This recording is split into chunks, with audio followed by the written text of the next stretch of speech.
One of the most common and extremely dangerous forms of multitasking is texting and driving. I think anybody that goes out, on the streets or the highways these days sees people in their car texting, driving, or doing something with their phone that's distracting them from driving all the time, probably multiple times, on your commute or your trip. And why do people still do it? Like, if it could kill you and if it could kill other people on the road, like, what's so great about it? Why? What's so urgent about it? Part of it is just that like everybody's doing it, so everybody else does it.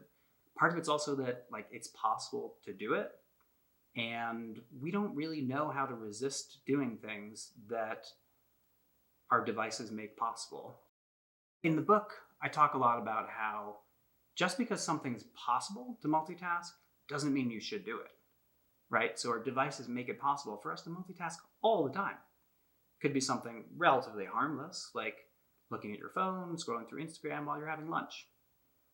I mean, I think if you bring some awareness to that, you could separate the two tasks and decide whether it's good for you. But texting and driving is one example where it's like, we can do it, but why do we do it at great cost to ourselves and to others?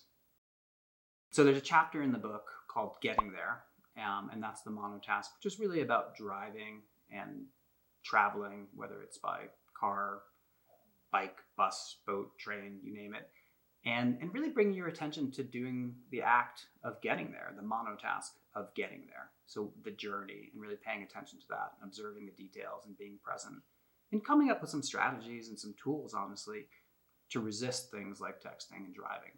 And some of the ideas I mentioned in the book are just coming up with clean agreements with your family and whoever else is in the car about who's going to hold your phone, whether you're going to respond or not until you get to your destination.